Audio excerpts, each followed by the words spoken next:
There's a number sitting in your bank account right now and you don't know what it is. Not your balance. The other number. The one that leaves every single month before you ever get to decide. The subscriptions you forgot you signed up for. The delivery fees. The convenience that costs you $40 a week and buys you back 15 minutes. The automatic withdrawals that happen while you sleep, while you work, while you tell yourself you'll get organized next month. You're over 40 now. And somewhere along the way, somebody sold you a lie so clean you never questioned it. That the answer is more. Earn more. Hustle more. Find one more income stream. So you've spent years chasing the next raise, the next side gig, the next number, and somehow the gap between what you make and what you keep never closes. It just moves. Here's the truth. The financial industry will never say out loud because it doesn't profit from it. Most people over 40 don't have an income problem. They have a leak problem. And no amount of new money survives a bucket with a hole in the bottom. You don't need more money. You need a better plan.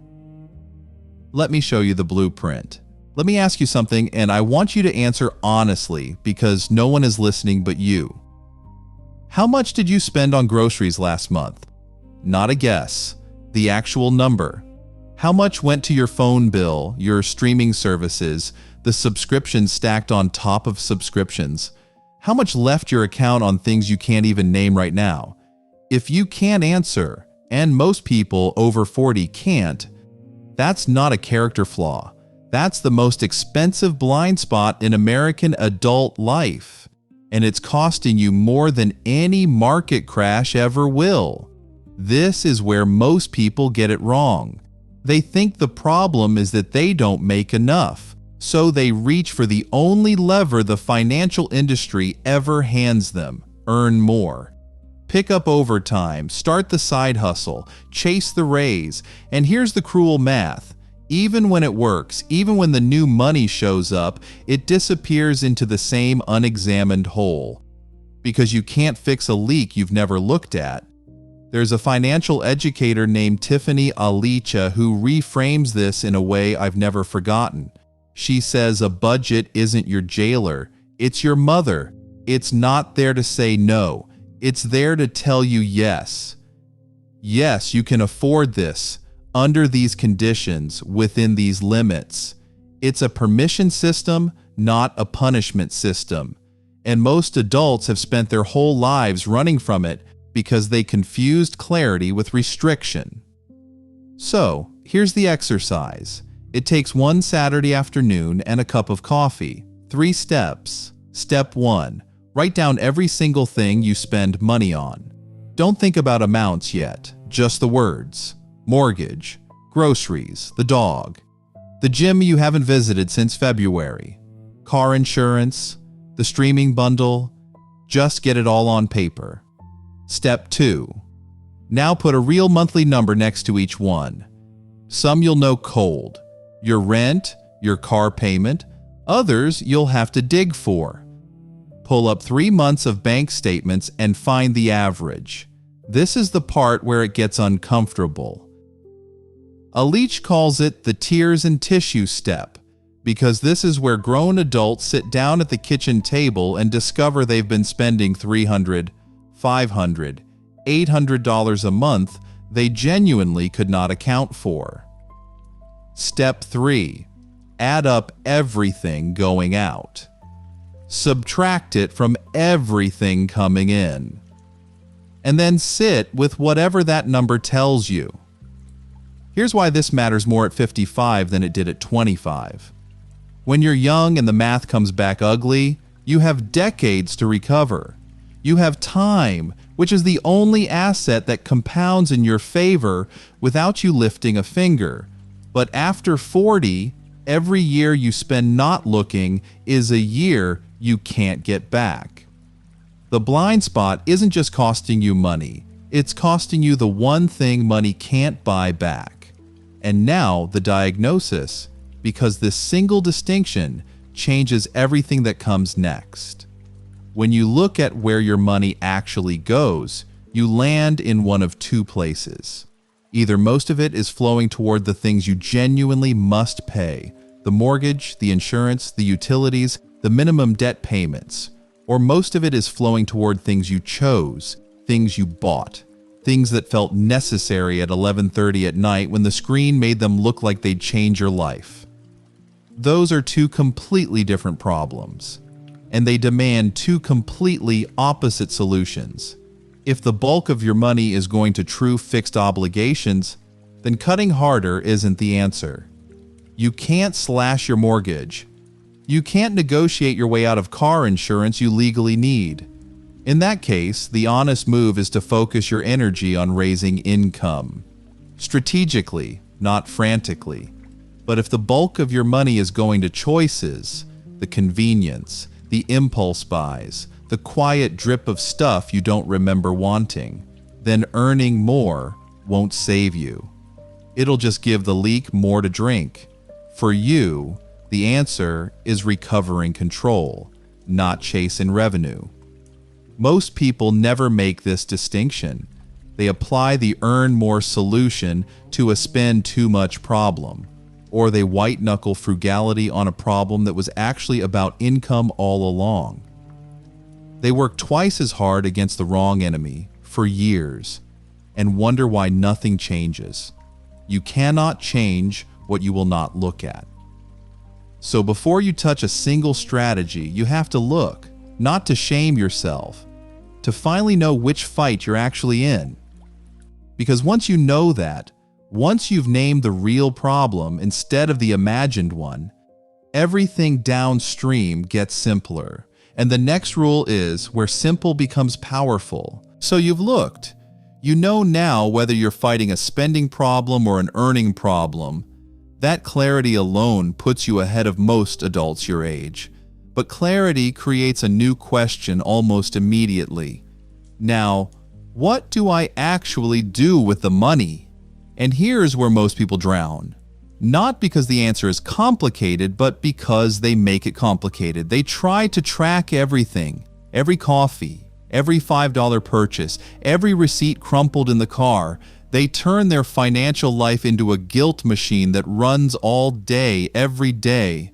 Should I have bought that? Did I need that? Was that a mistake? And the exhaustion of it eventually makes them quit entirely. They go back to not looking, right back into the dark. This is where most people get it wrong. They believe control comes from monitoring 100 tiny decisions. It doesn't. Control comes from getting 4 big numbers right and then giving yourself permission to stop thinking about the rest. A financial writer named Ramit Sethi built his entire approach around this idea, and I want to hand it to you straight, then adapt it for where you actually are in life. He says every dollar that leaves your account belongs in one of 4 buckets. Just 4. Get these 4 roughly right, and you can stop agonizing over everything else. Bucket 1, fixed costs. This is rent or mortgage, utilities, insurance, the car payment, gas, groceries, and your minimum debt payments. The non-negotiables, the things that, if you don't pay them, someone comes knocking. For most households, this should land somewhere around half to 60% of your take-home pay. If yours is running far above that, you've just found your real problem, and it isn't your morning latte. Bucket 2, savings. This is your emergency fund, plus money you'll need in the next 1 to 5 years, a roof repair, a car that finally dies, the deductible when life surprises you. Aim to move 5 to 10% of your take-home here. And I'll be honest with you about why this bucket matters more after 40 than it ever did before. At this stage, an emergency without savings doesn't just hurt.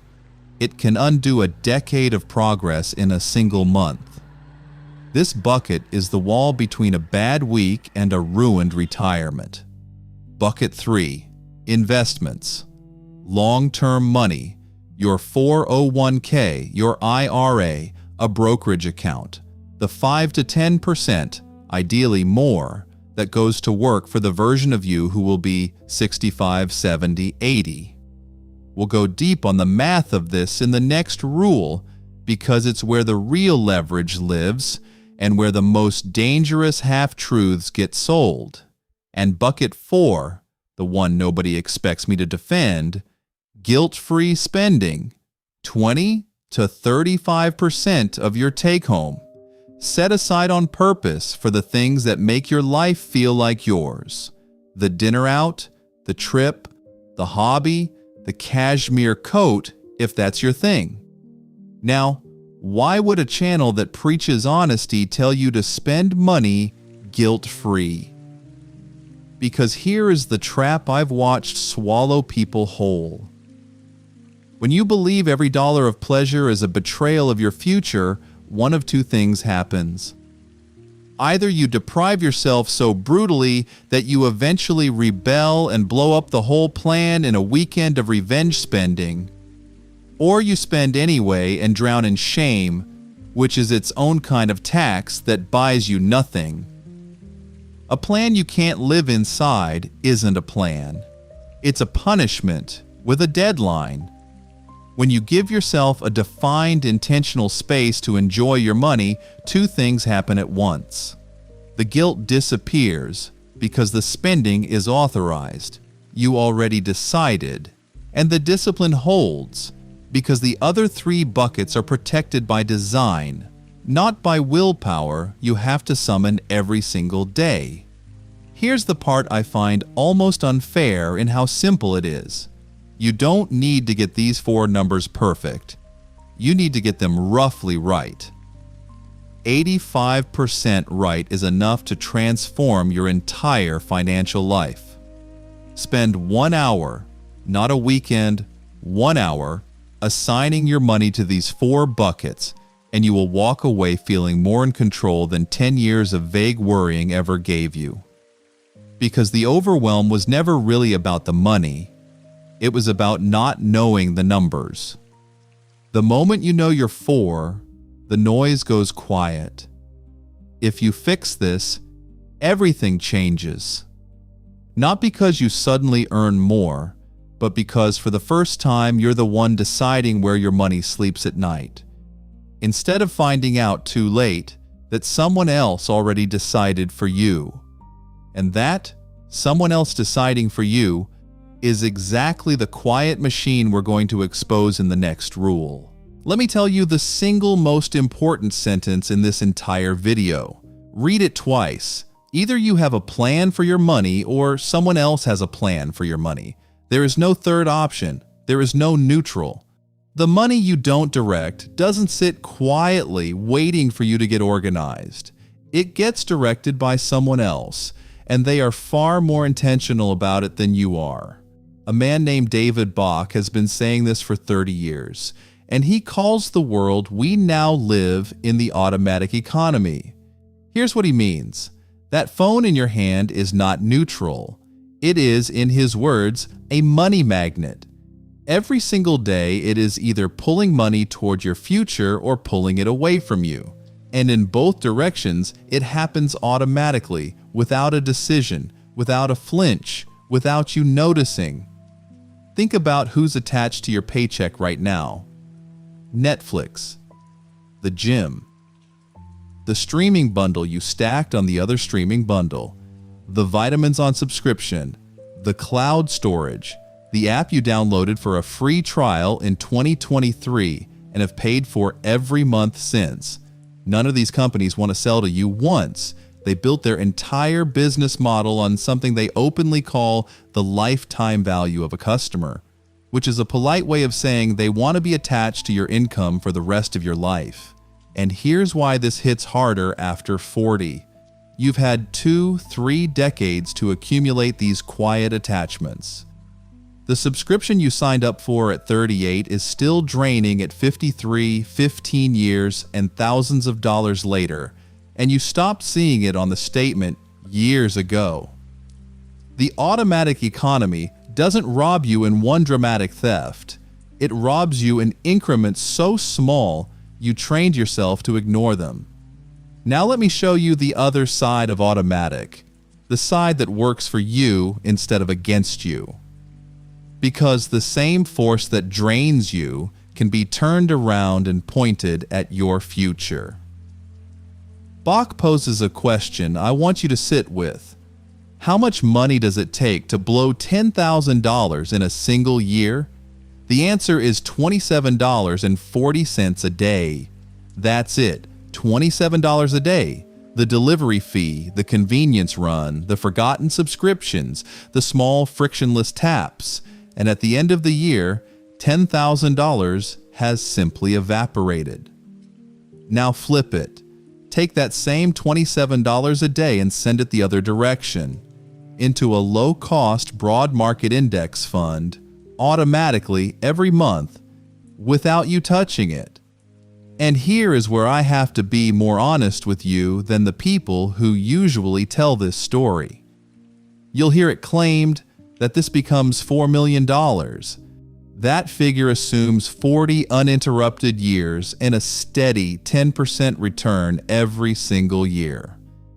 So let me tell you the truth, because you're an adult and you deserve real numbers, not a fantasy. The U.S. stock market has averaged roughly 10% a year over a century. But that average hides brutal stretches. Years it fell 30%, decades that went nowhere. After you account for inflation, your real return has historically been closer to 6 or 7%. And then taxes and fees take their own bite. Anyone who promises you a guaranteed $4 million is selling you a feeling, not a fact. But here's what is true, and it's enough. Even at a more honest 6 to 7% after inflation, consistent automatic investing over 15, 20, 25 years produces results that feel almost unfair. Bach tells the story of a woman in her 50s who thought she'd started too late. He showed her that $20 a day from her, $20 from her husband, $40 a day, invested steadily for 15 years, could grow into something close to $500,000 by the time they reached retirement. She thought she'd missed her window. She hadn't. And neither have you. This is the piece people miss. The amount is not the point. The automation is the point. The reason it works isn't the size of the deposit. It's that you removed yourself from the decision. You don't try to save the way you don't try to brush your teeth. It just happens every month, whether you're motivated or not. Motivation is unreliable. Automation is not. So, here's your move this week. Open your statements and find who's attached to your paycheck. Cancel one thing you don't use, and you will find one, I promise you. Then take even a fraction of what you recover and automate it in the opposite direction into your future on the same day every month. Because in the automatic economy, the only question that matters is which way your money flows by default. Right now, for most people over 40, it flows out. If you fix this, everything changes. So far, everything I've given you has been mechanical. Look at the numbers. Sort them into 4 buckets. Automate the flow, cancel the leaks. And all of it works. The math is real, the strategy is sound. But I've been holding something back. Because there's a person I've watched do every single one of these steps perfectly, build real savings, invest consistently for years, and still lie awake at night feeling like they're losing. Maybe that person is you. Here's why. You can fix the money and still not fix the feeling. And the feeling is where most of the suffering actually lives. A writer named Morgan Housel made a point that reorganized how I think about all of this. He said that a huge portion of what you feel as falling behind has almost nothing to do with what you have. It's the gap, the distance between what you have and what you've quietly decided you should have. And that second number, the should, doesn't come from your needs. It comes from comparison. It comes from watching everyone else. Here's the trap, and it's a clever one. Money is the easiest thing in the world to measure. If I asked you to become 10% better as a parent this year, you couldn't even define what that means, let alone track it. But if I asked you to make 10% more money, $20 an hour to $22, you'd understand it instantly. You could measure it to the penny. So because money is so easy to measure, we let it become the scoreboard for everything. For success, for security, for whether our life is working.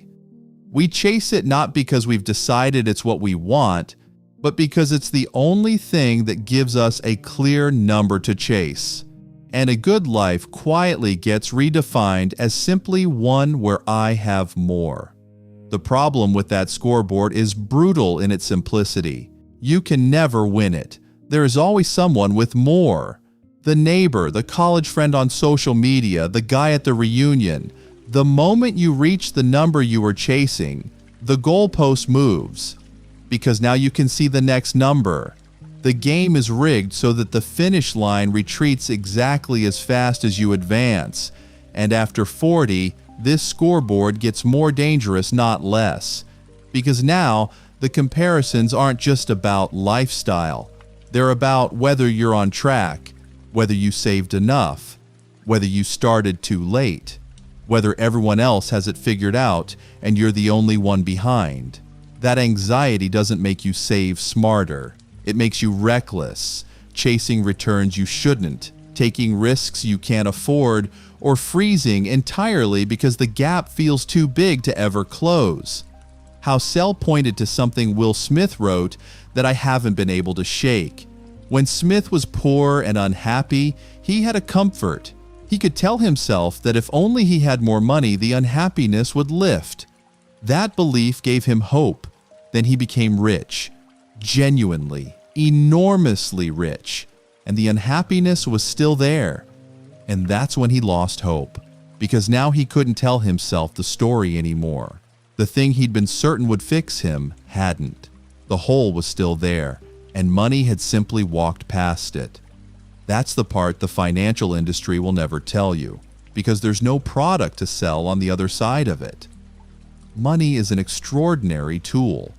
It solves real problems. It puts food on the table, keeps the lights on, buys you options and time, and the ability to sleep at night.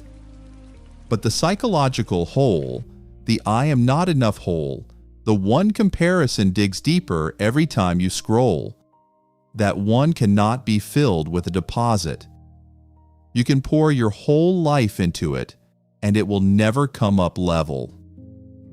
So here's the question I want you to actually sit with, longer than feels comfortable. What is the hole that money is trying to fill for me? Is it security? Then name the specific number that would make you secure, and stop pretending it's infinite. Is it worth? Then understand that no balance will ever certify your worth, because the scoreboard was never measuring that to begin with. This is where most people get it wrong. They think the work is financial. The work is mechanical and internal. And if you only do the math while leaving the scoreboard running in your head, you will hit every number you set and still feel like you're losing. You don't need more money. You need a better plan. And part of that plan is deciding deliberately to stop playing a game you were never able to win. In the next rule, I'll show you what you replace that scoreboard with. Because the answer isn't want nothing. It's something far more powerful and far more freeing. So if the scoreboard never lets you win, what do you replace it with? Not nothing. Not pretending you don't want anything. That's just denial wearing the costume of wisdom. You replace it with a word. One word that, once you define it for yourself, takes the power back from comparison and hands it to you. That word is enough. Here's why this is the hardest of the 4 rules, and the one almost nobody actually does. Looking at your numbers is uncomfortable, but it's concrete. Sorting 4 buckets is simple. Automating savings is mechanical. But defining enough requires you to do something our entire culture is built to prevent. It requires you to decide on your own terms when you have arrived. And there is an entire economy whose survival depends on you never ever feeling that you've arrived. So let me make this concrete, because vague advice is worthless and you'd see through it anyway. Enough is not a feeling you wait to stumble into. It's a sentence you finish deliberately out loud. Try it right now. Finish this sentence. Enough for me right now is, and watch what happens, because the honest answer is almost never $1 million more. When people actually sit with it, the answer comes back smaller, truer, and completely within reach. Enough is my bills paid on time, every month without dread. Enough is no missed credit card payment this year. Enough is $1,000 saved over the next 6 months, so a flat tire isn't a crisis. Enough is contributing something to retirement, even if it's small, even if I started late. Enough is taking my kids, or my grandkids, somewhere this summer without the guilt riding along in the back seat. Enough is being able to buy myself one thing I want and actually enjoy it, because I know exactly where my money is. Notice something about every one of those. None of them are about beating anyone. None of them are measured against the neighbor or the reunion or the screen. They're measured against your life, your obligations, your peace. The moment you define enough on your own terms, comparison loses its grip. Not because you stopped wanting, but because you finally know what you're aiming at. You can't be made to feel behind in a race you've decided not to run. And here's the part that matters most for someone in the second half of adult life. Defining enough is not settling. It is not giving up on ambition or resigning yourself to less. It's the opposite. It's the act of pointing your remaining years, and they are finite. And you feel that now, in a way you didn't at 25, at things that actually return something to you. Because every hour you spend chasing a number that was never going to satisfy you is an hour you didn't spend on the people, the health, the rest, and the work that would have. This is where most people get it wrong. Right at the finish line, they do all the tactical work, the budget, the buckets, the automation, and then they leave the scoreboard running anyway. So they hit their targets and feel nothing. They cross the line and immediately move it. All that discipline, all that progress, and the peace they were actually working for never arrives, because they never told themselves what arrival would look like. So let me connect the whole blueprint, because it was never 4 separate rules. It was always one machine. You look at your numbers, that's clarity. You sort them into 4 buckets, that's structure. You automate the flow toward your future and cut the leaks draining it. That's leverage. And then you define enough, that's direction. Clarity tells you where you are. Structure tells you where each dollar belongs. Leverage makes time work for you instead of against you. And direction tells you what all of it is for. So you're not just accumulating, you're building towards something you can actually recognize when you reach it. Strip away the experts and the frameworks and the names, and the whole thing reduces to 4 plain truths. Spend less than you make. Save and invest the difference automatically. Be patient. And know what you're aiming at so you can tell when you've hit it. That's it. It's boring. It's been true since long before any of us were born. And it works. Precisely because it's boring, because it asks for consistency instead of brilliance. And consistency is something you can actually give. You don't need more money. You need a better plan. And now you have the shape of one. There's just one piece left. The piece that turns all of this from something you understood today into something you'll still be living a year from now. Because knowing the blueprint and living the blueprint are two entirely different things. And the gap between them is where almost everyone quietly gives up. Here's the uncomfortable truth about everything I've just shown you. You already knew most of it. Not the specific numbers maybe, but the shape of it. Spend less than you make. Save the difference. Don't compare yourself to others. You've heard versions of this your whole life, so if the knowledge were the thing standing between you and financial peace, you'd already have it. You don't. And that tells you something important. The problem was never information. It was the gap between knowing and living. That gap is where this entire video either changes your life or becomes one more thing you nodded along to and forgot by Thursday. So before I give you the final piece of the blueprint, I want to ask you for one thing. If anything I've said today landed, if even one rule made you see your own money differently, take 1 second and subscribe to this channel. I don't say that the way most people do. This channel exists to tell you the things the financial industry won't, because there's no product attached to honesty and no commission on the truth. Subscribing is simply how you tell me this matters to you, so I keep making it. That's all. One tap and we keep going together. Now, the final piece, the one that closes the gap. Everything in this blueprint fails for the same reason. People try to run it on motivation, and motivation is a liar. It shows up loud on a Sunday afternoon when you've just watched a video like this, and it's gone by Wednesday when you're tired and the delivery app is one thumb tap away. If your plan depends on you feeling disciplined, your plan will not survive contact with an ordinary, exhausting week. So the final piece isn't a feeling, it's a system.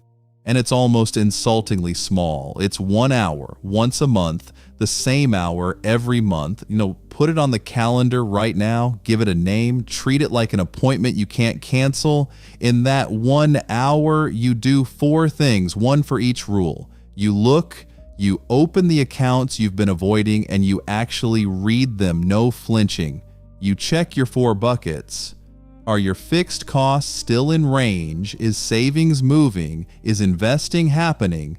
Did guilt-free spending quietly eat the others? You hunt one leak. Find a single subscription or automatic charge that's no longer earning its place and kill it. And you ask the question, is enough still defined, or did the scoreboard creep back in while I wasn't looking? That's the whole system. 1 hour, 4 moves, 12 times a year. 12 hours total. Less time than most people spend scrolling in a single week. And it's the difference between a plan you understood once and a plan you actually live. Here's why this works when willpower doesn't. You are not asking yourself to be disciplined every day. You're asking yourself to be honest for 60 minutes a month, and to let automation carry the other 29 days. You removed yourself from the moment of temptation entirely. The savings move whether you're inspired or not. The investments happen whether the market scares you or not. All you have to do is show up once a month and steer, not push, just steer. And after 40, this monthly hour does something quieter and more important than the math. It replaces dread with rhythm. Right now, for most people, money lives as a low background hum of anxiety, a thing you avoid until a bill or a statement forces you to look. And then you panic, and then you look away again. This system breaks that cycle. Money stops being an ambush. It becomes a meeting, a short, calm, predictable meeting with your own life, where you confirm you're still pointed where you decided to point. That is the whole blueprint, now complete. Clarity, structure, leverage, direction. And 1 hour a month to keep all 4 alive. Look, sort, automate, define, and review. There is nothing else. There is no secret level, no advanced tactic that matters more than consistently doing these simple things. The people who win with money over the long run are almost never the smartest. They're the most consistent, and consistency, unlike brilliance, is available to absolutely everyone watching this, including you, starting this weekend. In the final part of this video, I'm going to show you exactly what these two paths look like. The one where you close the book on this and nothing changes, and the one where you don't. Because I want you to see both futures clearly before you choose, by default or on purpose, which one becomes yours. There's a scene I want you to carry with you after this video ends. It's a kitchen table. It's the first of the month. And there are two versions of you sitting at it in two different futures. And the only thing that separated them was a single decision made on an ordinary afternoon, the one you're living right now. In the first future, nothing changed. You closed this video, you nodded, you meant to start. And then Monday came and the week swallowed it, the way every week does. So picture that table 5 years from now. The statements are still unopened, stacked at the edge where you don't have to look at them. The automatic economy is still running its quiet withdrawals. A little more each year, the subscriptions multiplying like they always do. You still don't know your four numbers. You're still telling yourself the answer is more, one more raise, one more year.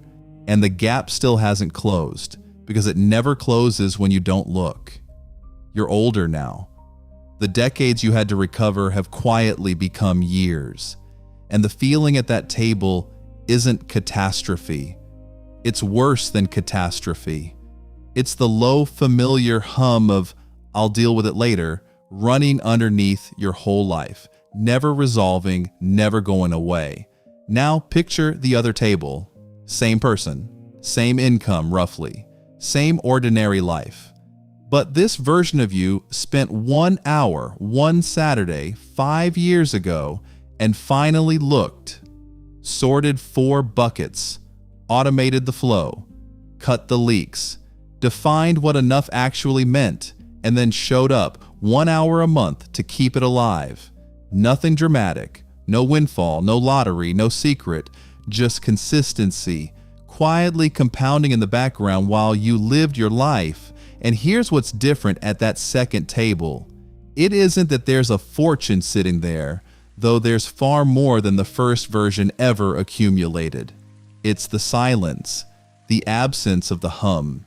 You open the statement without flinching because you already know what it says. The anxiety that followed you for decades simply isn't in the room anymore. You replace dread with rhythm.